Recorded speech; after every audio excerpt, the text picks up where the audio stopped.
Dans l'affaire qui va suivre, vous allez découvrir l'histoire tragique d'un ancien coureur professionnel tué un 24 décembre dans son appartement.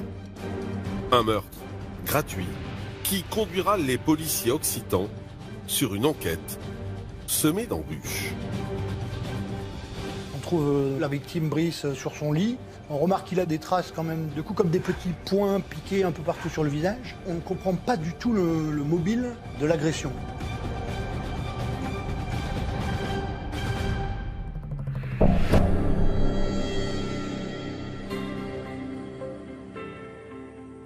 Nous sommes à Carcassonne, à 80 km de Toulouse. Connue pour sa cité médiévale, cette ville, à l'allure de village, offre une atmosphère paisible et familiale. Carcassonne, c'est une ville moyenne, puisqu'il y a à peu près 48 000 habitants. C'est une ville touristique, donc on a beaucoup d'animations l'été, puisque vous savez bien qu'on a la cité de Carcassonne, qui est au patrimoine de l'UNESCO. C'est une ville qui, toute l'année, est dynamique, vivante, touristique. Mais le 25 décembre 2002, l'ambiance chaleureuse de Noël va virer au cauchemar. Ce matin-là, vers 11h30, Francine se rend chez son ex-mari, Brice, pour le déjeuner. Et il s'avère que lors de son arrivée, elle s'aperçoit qu'elle ne peut pas pénétrer dans l'immeuble, que celui-ci n'a pas récupéré, alors qu'il le faisait tous les jours de façon habituelle, son courrier, et notamment son journal. Elle a cru entendre également à travers la porte de l'immeuble son chien qui aboyait de façon très forte, de façon très récurrente. Préoccupée par cette situation, Francine décide de téléphoner à Christine, la propriétaire de l'appartement. Et elle me dit, Christine, je me fais des soucis. La maison, c'est le chien, il est derrière la porte, il aboie, le journal n'est pas retiré. Est-ce que tu peux venir avec le double des clés? Parce qu'elle ne peut pas ouvrir. Christine la rejoint immédiatement et les deux femmes montent ensemble les escaliers jusqu'au premier étage de l'immeuble. Mais tout à coup, Francine s'arrête. Elle a un mauvais pressentiment. La propriétaire décide alors de se rendre seule dans l'appartement de Brice. J'ai vu que c'était ouvert, puisque la porte n'était pas fermée. Je suis rentrée dans la chambre, je l'ai vu étalée sur le lit. Et après, j'ai vu que l'armoire, elle était toute renversée, avec tous les coussins, je n'avais pas vu au départ.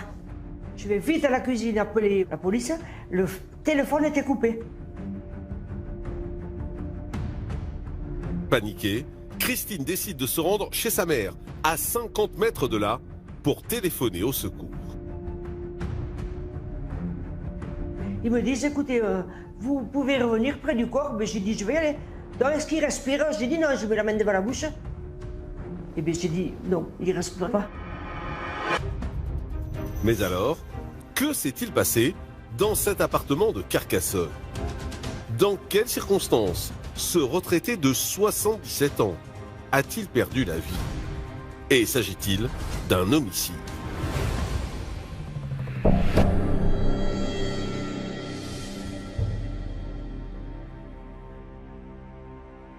Suite à l'appel de Christine, les policiers de Perpignan, avec à leur tête le commissaire principal Yannick Salabert, se rendent immédiatement dans l'appartement de Brice. On trouve la victime Brice sur son lit. On remarque qu'il a des traces quand même de coups comme des petits points piqués un peu partout sur le visage. Et quand on prend ce corps, qu'on le soulève pour le médecin légiste, on découvre une cagoule. Au milieu des tiroirs retournés et des affaires présentes sur le sol, les enquêteurs occitans placent sous scellé un certain nombre d'éléments pour des analyses ADN. On retrouve des mégots de cigarettes, des verres. On retrouve aussi une ceinture, un oreiller qui est pas loin du corps. Dans le couloir, les policiers s'aperçoivent qu'il y a à leurs pieds, une paire de lunettes, qui est la paire de Brice de la victime, par terre, et les verres est cassé. Malgré le désordre ambiant, la piste d'un cambriolage n'est pas privilégiée par les enquêteurs.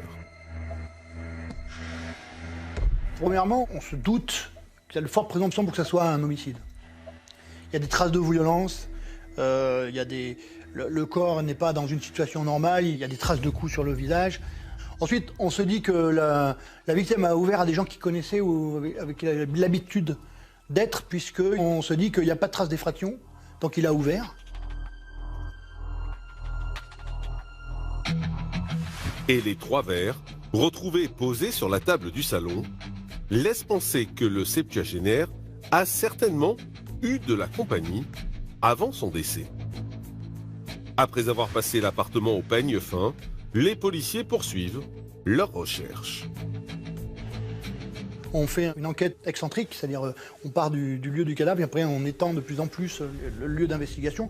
Mais dans tous les voisins, on n'obtient pas forcément de témoignages très probants. Vous savez, le soir de Noël, c'est une fête de famille où on n'est pas trop dehors. On va à la messe, il y a la fête foraine, et puis après on rentre chez soi. Face au peu d'informations dont ils disposent, les enquêteurs décident de s'intéresser au profil de la victime. Et au cours des auditions de ses proches, ils découvrent que Brice est un ancien sportif de haut niveau. C'est une personne de 77 ans qui avait été cycliste professionnel dans sa jeunesse, qui avait d'ailleurs concouru dans une équipe professionnelle au Tour de France, et puis qui avait ouvert un magasin de cycles. Mais à Carcassonne, le retraité n'est pas seulement connu pour sa participation au Tour de France. Brice, c'est quelqu'un de très gentil, de très serviable. Il vous donnerait sa chemise. Voilà, il est très gentil, voilà. En plus de ça, c'était quelqu'un qui était passionné par l'accordéon, puisqu'on avait trouvé des accordéons dans sa chambre. Et donc c'était un passionné d'accordéon, et il avait pas mal d'amis avec qui partager cette passion, donc il allait jouer avec des copains. Car depuis sa séparation, survenue une dizaine d'années plus tôt, Brice passe davantage de temps avec ses amis qu'avec sa propre famille. Lui, d'ailleurs, la veille de Noël, il était invité chez sa fille. Il a décliné l'invitation. Voilà, c'est pour ça que, voilà, s'il n'a pas décliné, peut-être que...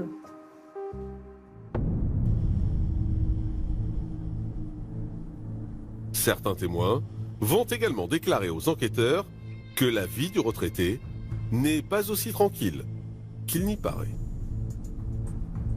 On avait appris au fur et à mesure de l'enquête que parfois il aimait bien la présence de jeunes femmes, souvent de plus jeunes que lui évidemment, mais prises qu'il invitait chez lui. Peu méfiant, Brice a même été arnaqué dans le passé, à hauteur de 7 500 € par certaines de ses femmes. Brice a donc porté plainte parce qu'il y a eu plusieurs affaires d'escroquerie où il a été escroqué par un certain nombre de femmes qui lui soutiraient de l'argent contre des promesses de faveur. Et donc, il a pu obtenir gain de cause et des dommages et intérêts suite aux escroqueries. Ces femmes, originaires de la communauté gitane, attirent l'attention des enquêteurs et pourraient avoir un lien avec le décès de Brice. Mais après vérification, elles ont tout un alibi solide. Pour avancer, les enquêteurs vont tout de même pouvoir compter sur les résultats de l'autopsie. D'après les expertises médico-légales, son décès certainement est intervenu dans la soirée du 24 décembre. Brice, manifestement, est décédé d'un problème respiratoire aigu. Autrement dit, il a été étouffé par une tierce personne, certainement grâce soit avec un oreiller ou éventuellement avec les mains. Mais alors, qui a tué le retraité? Brice connaissait-il son ou ses meurtriers? Et que vont révéler les expertises ADN?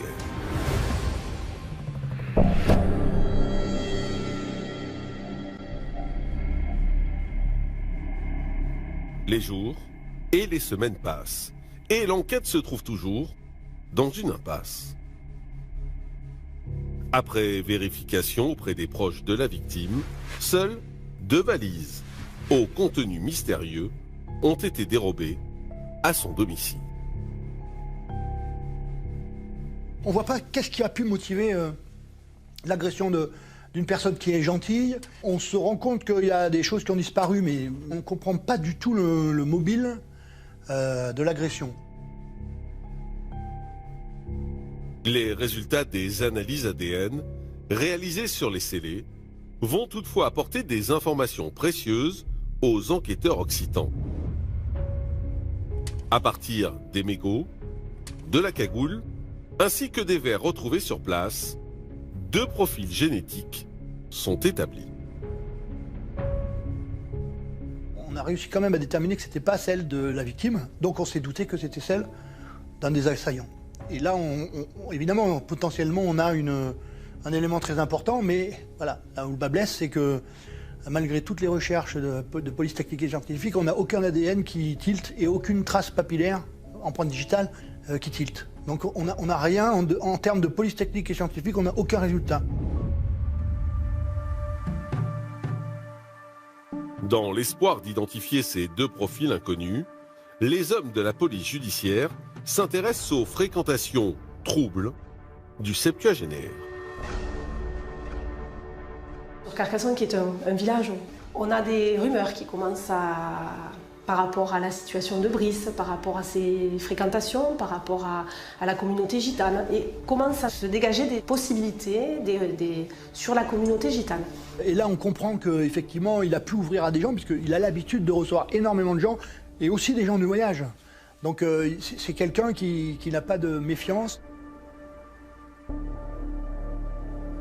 Malgré les moyens déployés pour remonter cette piste, l'affaire est au point mort. Il faudra attendre le 15 mai 2004, soit 1 an et demi après le meurtre de Brice, pour que les policiers bénéficient d'un coup de pouce du destin. Une personne de la communauté gitane se présente au commissariat de police de Carcassonne, seul, spontanément, pour déclarer qu'il est responsable de la mort de Brice et demande à être incarcéré et mis en prison. On le place en garde à vue, on recommence à nouveau une enquête pour vérifier l'ensemble des dires, parce que c'est pas parce que quelqu'un se dénonce que c'est forcément l'auteur des faits. Donc il faut qu'il nous donne des éléments factuels. Prénommé Arthur, cet homme de 32 ans revient sur ce qui s'est passé ce 24 décembre 2002. S'il ne connaissait pas personnellement Brice, la victime était connue dans sa communauté pour sa générosité. Il raconte qu'il s'est alors rendu seul chez le retraité pour obtenir de l'argent. Brice lui a ouvert. Manifestement, malgré ses demandes, celui-ci n'a pas daigné l'aider ou lui remettre de l'argent. Et à ce moment-là, il se serait énervé et lui aurait donné à mort. Et par la suite, il se serait purement et simplement pris la fuite et échappé. Mais pour les enquêteurs, Arthur ne dit pas toute la vérité. La version d'Arthur ne colle pas avec les premières constatations parce qu'à minima, ils sont 2 dans l'appartement lors des faits. Donc Arthur est obligé de reconnaître qu'il y a une seconde personne et là vient la seconde version d'Arthur où il dit qu'il était avec un jeune maghrébin. Il ne donne pas de nom à ce moment-là. Alors, Arthur va-t-il révéler l'identité de son complice? Les enquêteurs arriveront-ils à l'interpeller? Et quelle sera sa version des faits?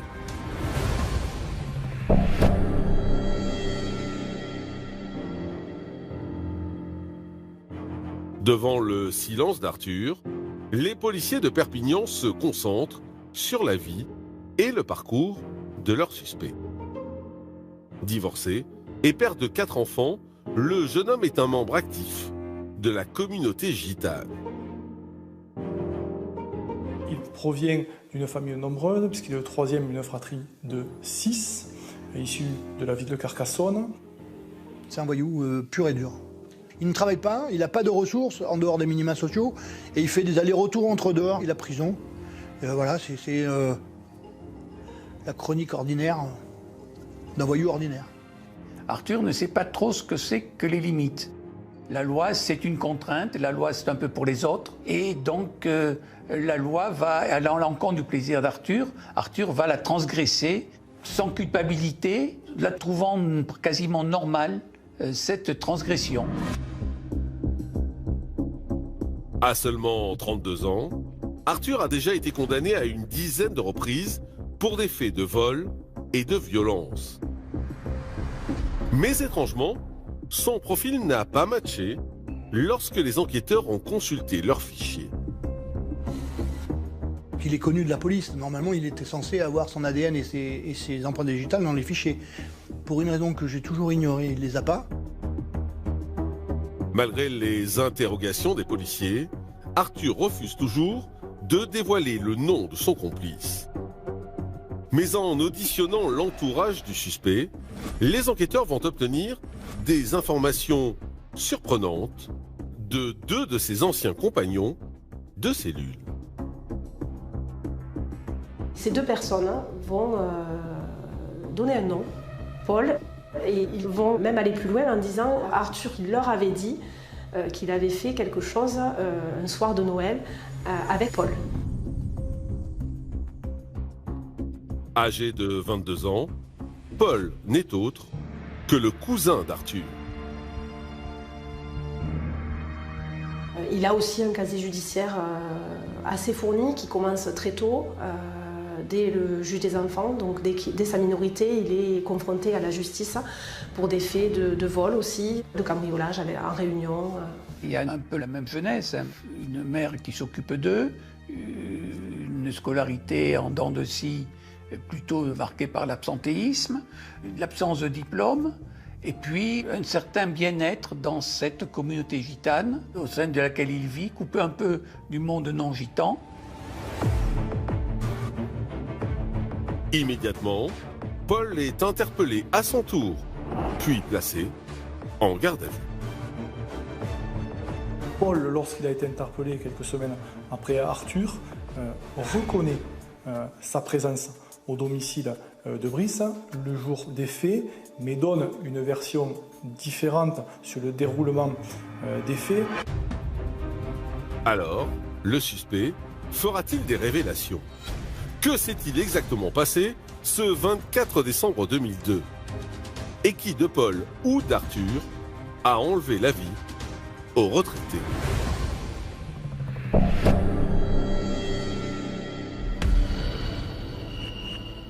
Entendu sous le régime de la garde à vue, Paul va livrer des éléments jusque-là inconnus des policiers occitans. D'après le suspect, Brice n'était pas censé être leur victime ce 24 décembre 2002. Ce jour-là, il veut absolument offrir un cadeau à son fils et son but, c'est de trouver de l'argent. Avec son cousin Arthur, ils échafaudent un plan qui est d'aller attaquer la caissière d'une station-service à la sortie de son travail à 19h30. Paul dira que son cousin Arthur était tellement sous l'emprise de stupéfiants, était tellement excité qu'ils n'ont pas eu le temps de sortir de la voiture et la caissière, elle, après son travail, est rentrée dans sa voiture et est partie avec la caisse. Suite à cet échec, Arthur propose un autre plan à son cousin.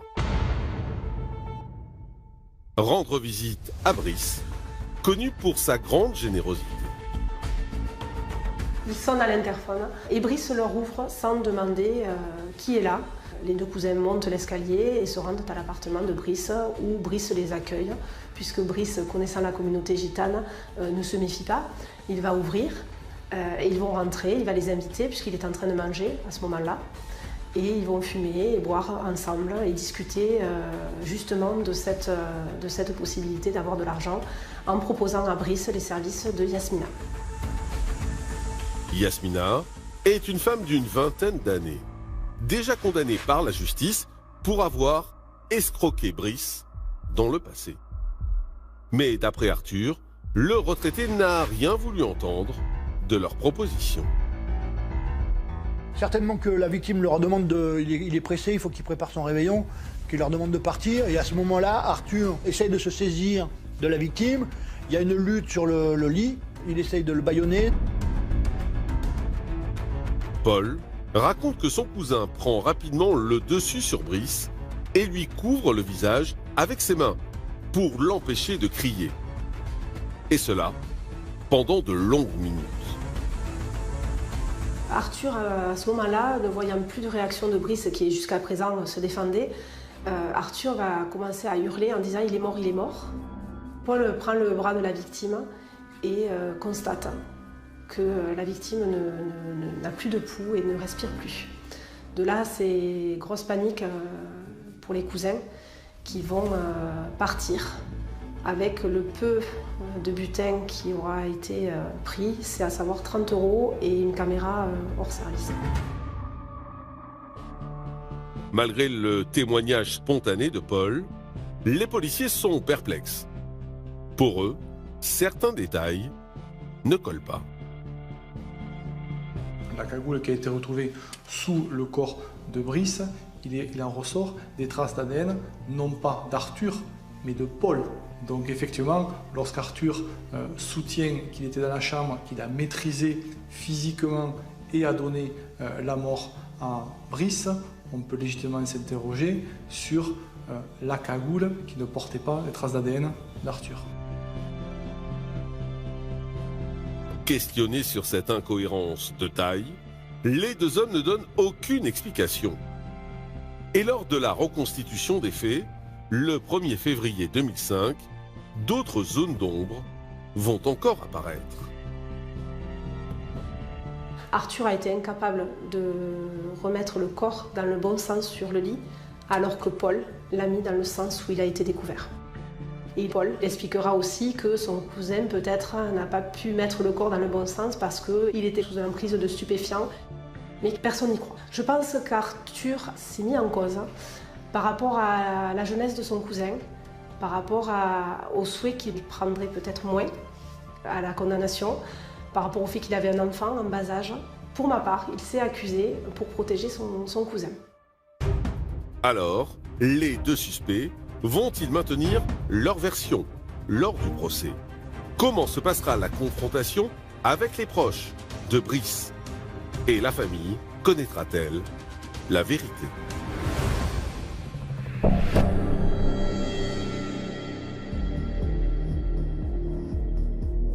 Le 15 novembre 2006, soit plus de 3 ans après la disparition de Brice, le procès de Paul et Arthur s'ouvre à Carcassonne. Les deux accusés risquent la réclusion criminelle à perpétuité pour vol ayant entraîné la mort sans intention de la donner. Le procès est assez lourd parce qu'il y a la communauté gitane, il y a aussi le fait que Brice est connu sur la ville de Carcassonne. Il y a beaucoup de monde, il y a ses enfants le jour du procès, mais pas grand monde extérieur à la famille. Il y a plus de gens de la communauté gitane que de personnes pour Brice.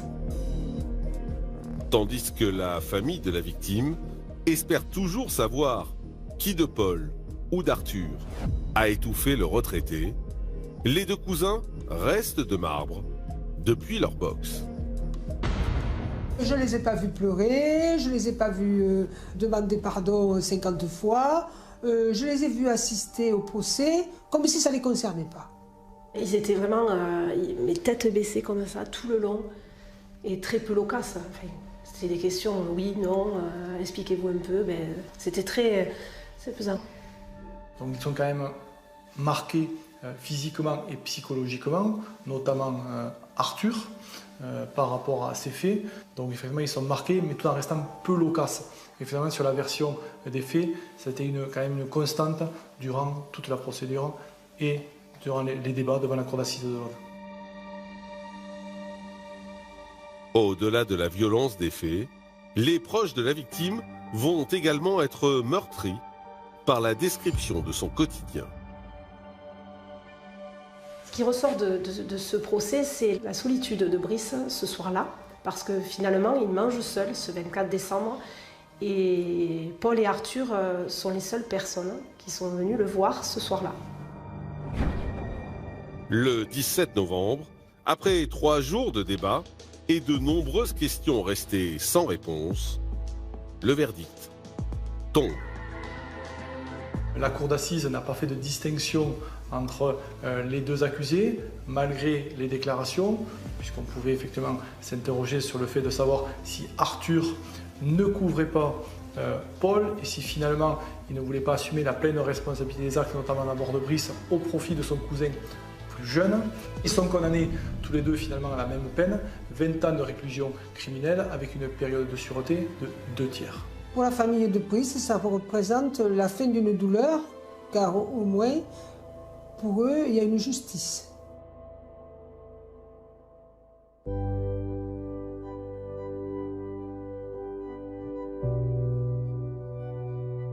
Aujourd'hui, près de 20 ans après la disparition de l'ancien coureur cycliste, sa famille met un point d'honneur à garder sa mémoire intacte.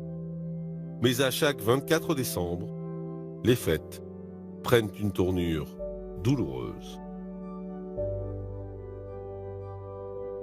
Cette famille ne vivra jamais Noël comme avant 2002, puisque c'est un triste anniversaire. Ils ont perdu un père, un grand-père. Donc Noël pour eux ne sera plus comme avant.